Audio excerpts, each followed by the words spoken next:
Universities के लोगों को जॉब मिलती है, बाकी यूनिवर्सिटियाँ जो है वो ऐसी लंबी सड़कों पर जो ये तोड़फोड़ करने वाले नजर आते हैं लोग, ये वो लोग हैं जिनके पास मार्च नहीं, आंखें बंद करके कोई अमेजोन का कोर्स कर रहा है, कोई जावा, कोई अमेजोन सीखने का कोर्स कर रहा है, कोई जावा का कोर्स कर रहा है, कोई एक लैंग्वेज सीख रहा है, पता नहीं हमें कि हमें करना क्या है। करोड़ों डॉलर कमा लिए तो अब मैं आपको 200 रुपए का कोर्स लेते हैं। भारत ने नए शहर बनाए, 8 नए शहर बने पिछले कुछ सालों में। इसी पे क्या हो रहा है, जो इंडस्ट्रियल जोन बने थे उनका क्या बना, सिर्फ एक सड़कें हैं, एक स्ट्रक्चर सा बन रहा है, तो वो भी अब देखें कितना अर्सा हो गया। अगर आप चाइना की सिर्फ राजदारी बनना चाह रहे हैं तो उससे तो आपको कोई ऐसी आमदनी नहीं, जो जहाज है बेसिकली उनके फिल्टर भी हमें चेंज करने हैं तो हमें वहाँ से खरीदने पड़ते हैं, उनका बंदा आगे फिल्टर चेंज कर सकता है, तो हम फिल्टर भी चेंज नहीं करते।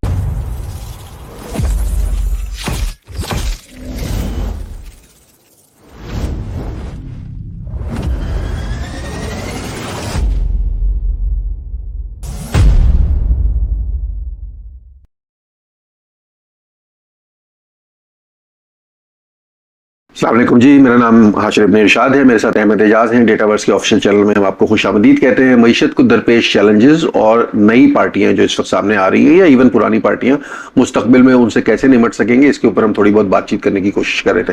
अहमद साहब, सर पिछली दफा तो आपने मेरे से ही बातें करा ली थोड़ी सी, मुझे चूंकि जमीन से मुताल्लिक और ये वो, मेरी चूंकि खुद अपनी मईशत कमजोर है मईशत सबकी कमजोर है, कमजोर है, तो इस वजह से मैं तो ये समझता यही हूँ कि हमारी जो मईशत का इंहिसार चूंकि वो दो बातों पे हमेशा रहा है जी। एक IMF चूंकि हमें रिलीफ देती रही है, दूसरा ये है कि जब हम कोई सर्विसेज देते रहे, मसलन अयूब का दौर देख लें या जिया साहब का देख लें या मुशर्रफ साहब का, तो उस वक्त कुछ ना कुछ हम दे रहे थे, कुछ ना कुछ बाहर के इश्यूज थे तो हमें कुछ ना कुछ पैसा आ रहा था। हाँ, अच्छा ठीक है, वो वाली सर्विस, बख्शू वाली सर्विस, तो वो दे रहे थे। तो वो लोग भी आज भी लोगों से पूछें तो वो कहते हैं कि यार ये जो हमारे घर की गली बनी है मुशर्रफ साहब के दौर में, बिल्कुल ठीक है। अच्छा, वो चूंकि अगर वो यानी कि मुल्क तरक्की कर रहा था या चीजें बेहतर हो रही थी या मैशत बेहतर हो रही थी, तो फिर एक सफा कैसे पलटा, यानी कि वो खत्म हुआ उनका दौर और फिर हमें एक दफा फिर मुआशी चैलेंज हमारे सामने आ खड़ा हुआ।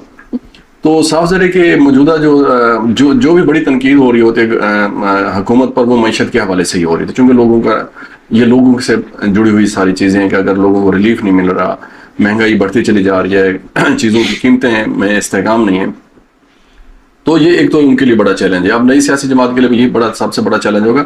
दूसरा मेरा ख्याल ये है कि एक तो मैंने ये देखा हालिया अरसा में, मैंने ये देखा बिलखसूस पाकिस्तान तहरीक इंसाफ के दौर से कि जो चीजों की कीमतों में इस्तेहकाम हमने नहीं देखा। पहले बिल्कुल नहीं देखा। पहले ये होता था कि अगर कोई एक चीज है ना तो वो उस पर रुकी हुई है, मतलब एक चीनी की कीमत है, ये फी किलो जो भी था मसलन 50 रुपए है, तो वो एक अर्सा आपको उसी पे रुकी हुई नजर आती है, या दूध की कीमतें थी। तो अभी ये रोज बरोज आपको बढ़ती नजर आती है, इस पर आपको कोई कंट्रोल नहीं है। सब तरह की ये सारी चीजें आपकी गवर्नेंस से ताल्लुक रखती हैं, क्या वो कर सकती हैं। लेकिन ये आप मुझे जरा थोड़ा सा मजीद इसको क्लियर करें कि क्या हो सकता है, क्या इम्कानात क्या है इस मुल्क में मईशत के जो पॉलिटिकल पार्टीज को वो बुरकार लाने चाहिए ताकि लोगों को रिलीफ मिले और एक इस्तेकाम भी आने की हो, क्योंकि सारी चीजें ऐसा तो नहीं है ना कि अभी बस खत्म हो चुके हैं। सर दो तीन चीजें देखिए, हमने जमीन से जुड़े मामलात के ऊपर तो थोड़ी सी बातचीत की कि जमीन के हम ज़राअत के अंदर हमें री इन्वेंट करने की अपने आप को जरूरत है, और जो प्रॉपर्टी से रिलेटेड जो जमीन के मामलात हैं उनको बड़ी कंट्रोल करने की जरूरत है। दो जगह से, एक जगह से पैसा आएगा, एक जगह से पैसा बिल्कुल वापस, एक जगह से पैसा हम कमा सकेंगे और दूसरी जगह से पैसा वापस इकोनॉमी के अंदर आ सकेगा। जब वो एक एवेन्यू बंद करते हैं लोगों ने कहीं ना कहीं तो इन्वेस्ट करना है, तो फिर शायद इंडस्ट्री में इन्वेस्ट हो सके। दूसरा जो हमारे पास बड़ा रिसोर्स है वो हमारे लोग हैं। मतलब मुझे इसमें कोई शक नहीं कि हमारी आबादी बहुत ज्यादा है, हमारे रिसोर्सेज से 24 करोड़ लोग कमा लिए। आप सड़कों पे निकले तो लोग कीड़े मकोड़ों की तरह उबल रहे होते हैं, जिसमें हम भी शामिल। मतलब हर गाड़ी के अंदर लोग भरे हैं, आप हर जगह पे लोग भरे हुए हैं, सड़कों पे ट्रैफिक जाम है, बेड़ा गर्क हुआ है, ठीक। और लोगों के चेहरों पे आपने एक दफा कहा था कि खुशी नजर नहीं आती, तो लोग परेशान है सारे माश की तरह। अगर आप निकालेंगे तो अनएम्प्लॉयमेंट हमारा हाईएस्ट इसके ऊपर है। हमारी यूथ जो है जो ग्रेजुएट करती है, हमारी कोई 200 यूनिवर्सिटीज हैं, उसमें से 5 यूनिवर्सिटीज के लोगों को जॉब मिलती है, बाकी यूनिवर्सिटियां जो है वो ऐसी लमडिंग इधर उधर फेरती रहती हैं, तो बाबू बना के फेर रहे हैं। This youth is also susceptible. इन्हें क्या होता है कि जो एक्सट्रीमिस्ट एलिमेंट है वो भी इन्हें अपने उसके मफाद के लिए इस्तेमाल करते हैं, बिकॉज कुछ है नहीं। आपको सड़कों पर जो ये तोड़फोड़ करने वाले नजर आते हैं लोग, ये वो लोग हैं जिनके पास माश नहीं है। जिसके पास माश हो, जिसको काम करना हो, वो उसका बहुत कम चांस है कि वो सड़क पे जाके तोड़फोड़ करेगा। अगर ये नहीं, हमारे मुल्क में तो माशाल्लाह वो भी ऐसे ही लोग हैं, लेकिन फिर भी निस्बतन कम चांस है। अच्छा, यूथ को आप कैसे यूज कर सकते हैं? आपको ढूंढना है कि ये यूथ आप या तो ये सर्विसेज प्रोवाइड कर सकते हैं दुनिया को। आपको पता है इंडिया ने जो अपनी IT एक्सपोर्ट्स है वो कहाँ पहुंचा ली है। अब IT एक्सपोर्ट्स, आप यूथ को IT में आपको ट्रेन करने की जरूरत है। हमने 1-2 प्रोग्राम DG जैसे प्रोग्राम बनाए, लेकिन बहुत बेसिक चीजों के ऊपर कर रहे हैं। अगेन कोई टारगेट नहीं है हमारे पास, आंखें बंद करके कोई अमेजोन का कोर्स कर रहा है, कोई जावा, कोई अमेजोन सीखने का कोर्स कर रहा है, कोई जावा का कोर्स कर रहा है, कोई एक लैंग्वेज सीख रहा है, पता नहीं हमें कि हमें करना क्या है। हमें ये पता होना चाहिए कि यार हमने अगले साल तक 5 लाख यूथ जो है वो फलां लैंग्वेज के अंदर जो है या फलां डायरेक्शन में ट्रेन करनी है, और उससे हमने ये सर्विसेज प्रोवाइड करनी है। मतलब 911 पे कॉल होती है तो वो इंडिया में घंटी बजती है, हैदराबाद में बजती है या बैंगलोर में बजती है, तो वो सर्विसेज जो है दुनिया भर की, ये जो सर्विसेज हैं ये इंडिया प्रोवाइड कर रहा है। आपको याद होगा जब ये सब्सक्रिप्शन सर्विसेज शुरू हुई, ये ट्रांसक्राइब करने वाली सर्विसेज और ये वाली सर्विसेज शुरू हुई थी, सबलेट करने वाली, तो इंडिया और पाकिस्तान में एक ही वक्त में कॉल सेंटर्स वगैरह बनने शुरू हुए थे। लाहौर में बड़े बड़े कॉल सेंटर्स हमने बनने देखे, उसके बाद वो भी कहानी खत्म हो गई। अच्छा, ये सर्विसेज अभी भी मौजूद है, इनमें अभी भी इन्वेस्ट किया जा सकता है। उसमें ये हुआ कि बहुत सारे नौसरबाज जो है वो अब आ गए। मतलब ये मैं रोज टीवी पे देखता हूँ कि मैंने ना करोड़ों डॉलर कमा लिए, तो अब मैं आपको 200 रुपए का कोर्स बेचना चाहता हूँ। ये फ्रॉडी लोग, बिकॉज मैं अगर करोड़ों डॉलर किसी काम से कमा रहा हूँ, मेरा कोई ट्रेड चीज है, तो पागल हूं मैं किसी को बेचूंगा? तो मैं तो नहीं बेचूंगा ना। ये गवर्नमेंट का काम है को हमने टेफ्टा जैसे इदारे बना दिए, हमने इस किस्म की चीजें बनाई, वो जो कुछ प्रोड्यूस नहीं कर रहे, ठीक है ना। अब आप फ्रिज के मैकेनिक प्रोड्यूस करके क्या करेंगे, गाड़ियों के मैकेनिक प्रोड्यूस करके क्या करेंगे? आपको बड़ी स्पेसिफिक हम मतलब आपने इन लोगों को देखिए, मेरा अपना ख्याल है जितने लोग यहाँ से जा रहे हैं ना, ये कोई बुरी बात नहीं है। अगर ये जाके ज़र मुबादला भेज रहे हैं, तो ये इस मुल्क के ऊपर बोझ थोड़ा कम होना चाहिए। ये बहुत बोझ, इस जमीन पे बहुत बोझ है। लोगों को बाहर भेजने का भी एक प्लान होना चाहिए। हमारे अफरादी कुव्वत की एक वजारत है, मुझे नहीं पता वो अफरादी कुव्वत की वजारत अब क्या कर रही है। किसी जमाने में तो दुबई के वीजे लगाया करती थी, अब वो क्या कर रही है, किस किस्म के लोग बाहर जा रहे हैं, बाहर जाके वो क्या कर रहे हैं, उनसे हमें रेमिटेंसेस कितनी आ रही हैं, जो लोग यहाँ पर हैं उन्हें हम किस किस्म की स्किल्स के अंदर ट्रेन कर रहे हैं। मिसाल के तौर पे भारत ने नए शहर बनाए, 8 नए शहर बने हैं पिछले कुछ सालों में। मैं कहता हूं बीजेपी अगरचे अपनी लूज किया उन्होंने ग्राउंड, लेकिन मईशत चूंकि अभी तक वो उसमें डिलीवर कर रहे हैं, तो वो उनकी हमारे यहाँ मईशत के ऊपर, हमारे यहाँ कौन सा नया शहर बना है जो किसी सनत के गिर्द बना हो, किसी इंफॉर्मेशन टेक्नोलॉजी के गिर्द बना हो, कोई सॉफ्टवेयर एक्सपोर्ट के गिर्द बना हो? तो ये हमें बनाने की जरूरत है। हमें एक नया, हमें ये गिनेंगे ना आप आज भी, तो इस मुल्क में 5 शहर 6 शहर हैं जहां आप रह सकते हैं, उसके अलावा आप कहीं रह नहीं सकते। तो ये आपको लोगों को जो, अच्छा अब वो कराची इतना बड़ा हब हो गया है, लाहौर इतना बड़ा हब हो गया है कि वो लोगों को से प्रोडक्टिविटी नहीं ले सकता, वो वहां सफोकेशन हो गई। तो बड़े शहर से हट के छोटे शहर डिजाइन करने पड़ेंगे, बनाने पड़ेंगे आपको, और किसी न किसी इंडस्ट्री के गिर्द बनाने पड़ेंगे। जिस वक्त जरूरत नहीं थी तब हमने इस्लामाबाद बना लिया, और उसके गिर्द ना कोई इंडस्ट्री थी, ना कोई उसके गिर्द कोई मंडी थी, ना कमोडिटी थी, एक बहुत बड़ा नॉन डेवलपमेंट एक्सपेंस, वो हमने तब कर लिया।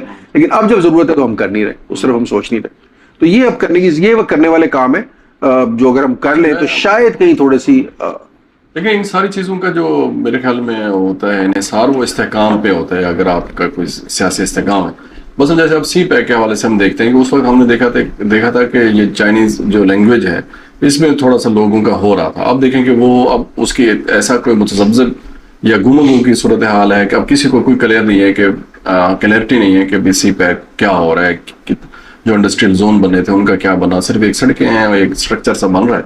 तो वो भी अब देखें कितना अरसा हो गया। तो मेरे ख्याल में ये चीजें कैसे चलेंगी कि जब आप सर, मैं पहले सी पैक के हवाले से ना, मेरा पाकिस्तान टेलीविजन के ऊपर एक दफा मैंने प्रोग्राम किया था, जो बातें मैंने की उसके बाद उन्होंने दोबारा मुझे बुलाया तो वो तब भी यही बात थी। हमारे एक बहुत सीनियर वजारत खारजा के उहदेदार वहाँ बैठे थे, और एक और साहब मशहूर सहाफी वो बैठे थे। उन्होंने सी पैक गेम चेंजर, सी पैक ये, सी पैक वो, मैंने उसको भी उनसे कहा कि सी पैक कोई गेम चेंजर नहीं, आपके मफाद नहीं है, चाइना के अपने मफाद है। दूसरी बात यह कि जिससे पूछो सी पैक में सड़कें बन रही हैं, सी पैक में ये मवासलात, ये सी पैक के अंदर उस वक्त भी 9% टोटल जो इन्वेस्टमेंट थी वो सड़कों पे थी, कम, जो सबसे कम थी। बाकी अच्छा, दूसरा ये कि जो $40 बिलियन की उस वक्त फिगर दे रहे थे वो फ्यूचर वैल्यू थी एक्चुअली, यानी वो आपने बहुत अरसे, लंबे अरसे के ऊपर निकाली थी। वो एक्चुअल वैल्यू उससे 1/3 भी नहीं थी, 1/4 उसकी वैल्यू थी। उसके तहत आप एनर्जी प्रोजेक्ट्स, चाइना के वो एनर्जी प्रोजेक्ट्स जो कि चाइना ने खुद डीकमीशन करने हैं बाय 2030, वो सारे डीकमीशन प्रोजेक्ट को पाकिस्तान में ला रहे थे। कोल वाले प्रोजेक्ट्स आए भी, लगे भी, हमारी माहौलियात का सत्यानाश भी हुआ, और हमारी बिजली जो है उससे महंगी भी हुई। तो सी पैक कोई गेम चेंजर नहीं था एक्चुअली। मतलब सी पैक गेम चेंजर, उससे देखिए आइसोलेशन में तो कोई चीज गेम चेंजर नहीं होती ना। आपने सी पैक, एक सड़क चाइना से यहां पहुंचा ली, उसके बाद सड़क कहां जाएगी, क्या करेगी, एक्सपोर्ट करेंगे क्या? अगर आप चाइना की सिर्फ राहदारी बनना चाह रहे हैं तो उससे तो आपको कोई ऐसी आमदनी नहीं होनी, और चाइना को कि आपकी जरूरत भी है उसके लिए कि नहीं है। तो सी पैक इटसेल्फ जो है ना, बहुत सारे उसके बारे में गलत फहमियां। मैं ये कह रहा था कि चूंकि इस्तेहकाम नहीं होता ना हमारी पॉलिसीज में किसी तरीके से, तो हम बिल्कुल ठीक है।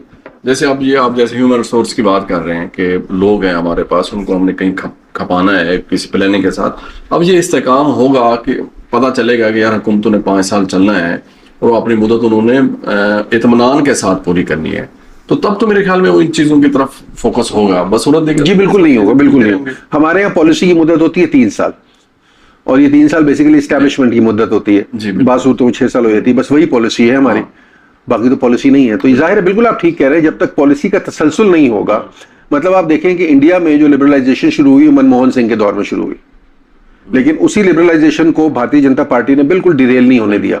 मतलब कांग्रेस की जो माशी पॉलिसीज थी, जहां मनमोहन सिंह साहब को क्रेडिट देना चाहिए, उन्होंने उसे एक स्टेप आगे बढ़े बजाय इसके कि उसको लपेट देते हैं। कोई चीज लपेटी नहीं, हमारे यहाँ तो ऐसा नहीं, हमारे ऐसा नहीं हुआ। जबकि भारत ने बहुत देर में रियलाइज किया कि लिबरलाइजेशन की उन्हें जरूरत है। हम तो बहुत पहले से लिबरलाइज हम बहुत पहले इस तरक्की की शाहराह पे एक्चुअली चढ़ चुके थे, लेकिन वहां से फिर हम गिराए गए। अच्छा, ये हुआ बहुत अरसा ना, हमें समझ भी नहीं आई। मतलब ज़िया साहब के दौर में डॉलर्स आ रहे हैं, तो हमने कहा डॉलर्स तो आ रहे हैं, तो ठीक चला, बट डॉलर्स कहां से आ रहे हैं? वो डॉलर्स जिस चीज पे डिपेंड करते हैं, जिस दिन वो दरवाजा बंद होगा डॉलर आने बंद हो जाएंगे। ऐसे ही होगा ना, बिल्कुल ऐसे। मतलब आप देखें ना, हमने बहुत अरसा इस मुल्क के अंदर 3 गाड़ियों के मैन्युफैक्चरर्स को तहफ्फुज दिए रखा, माफिया बनाए रखी। एक दिन एक गाड़ी वाला प्राइस बढ़ाता था, दूसरा भी बढ़ाता था, तीसरा भी बढ़ाता था। ये कार्टेल बने होते थे। कार्टेल दुनिया में 2 तरह के बनते हैं। एक ये होता है कार्टेल के वो सारे आपस में मिल जाते हैं, इकोनॉमिक कॉन्सेंट्रेशन, जिसे हम कहते हैं इंडस्ट्रियल कॉन्सेंट्रेशन। जब सारे आपस में मिल जाए तो कंज्यूमर का बेड़ा गर्क हो जाता है। दूसरा ये होता है जब उनके दरमियान प्राइस वॉर शुरू हो जाती है, तब कंज्यूमर को फायदा होता है। जैसे आप टेलीकॉम के अंदर चूंकि लड़ाई शुरू हो गई, तो हमारे यहाँ दुनिया में सबसे लो कॉल रेट, दुनिया मुफ्त का कॉल कर लो, सारी रात कर लो, सारा रात इंटरनेट पैकेज, वो इस वजह से। गाड़ियों में इसके बिल्कुल उलट हुआ। हमने 3 साल, अच्छा फिर हमने ये शर्त कभी नहीं लगाई, दुनिया भर ये शर्त लगाती है कि आप टेक्नोलॉजी ट्रांसफर करेंगे। मतलब कोई सुजुकी वाले यहाँ आते हैं, टोयोटा वाले आते हैं, लॉकहीड मार्टिन वाले आते हैं, कोई आएगा मिराज वाला अगर तैयारा बेचेगा तो हम कहेंगे यार आप हमें टेक्नोलॉजी ट्रांसफर करेंगे, हमारे यहाँ डेवलप करेंगे। हमारे नहीं, हमारे यहाँ तो वही हालात है कि अभी जो हमारे पास जो जहाज है बेसिकली, उनके फिल्टर भी हमें चेंज करने हो तो हमें वहां से खरीदने पड़ते हैं। उनका बंदा आगे फिल्टर चेंज कर सकता है, तो कहा हम तो फिल्टर भी चेंज नहीं कर सकते उसका। बाद में हमने कोई कामरा शामरा में चीजें बनाई, कुछ किया हमने, बट अगेन वो बहुत सही है। एक कोई उसके अंदर डेवलपमेंट नहीं कर सके। सो जिस शाहराह पे हम बहुत पहले चढ़ गए थे इंडिया से, हम उसको यूटिलाइज नहीं कर सके, और बिल्कुल इस वजह से नहीं कर सके जो आप बात करें, सियासी अदम इस्तेहकाम की वजह से। तो ये सियासी अदम इस्तेहकाम अगर मुस्तकबिल में भी रहेगा तो फिर कैसे चीजें? तो क्या नई सियासी जमात मुल्क में सियासी इस्तेहकाम के हवाले से भी कोई समाजी सतह पे, सियासी सतह पे काम कर सकेगी या नहीं करेगी? सर मेरा ख्याल ये है कि जब तक सारे सियासी जमातें एक प्लेटफॉर्म पे होकर कम से कम ये फैसला नहीं कर सकती कि कर लेती कि सियासत उनका काम है, पॉलिसी उन्होंने चलानी है, और इसमें वो किसी की बैसाखी नहीं बनेंगे किसी और को गिराने के लिए, तब तक तो इसमें कोई तब्दीली नहीं आ सकती। चले, मेरे ख्याल में यहीं पे हम इसको खत्म करते हैं आज की इसको वीडियो को।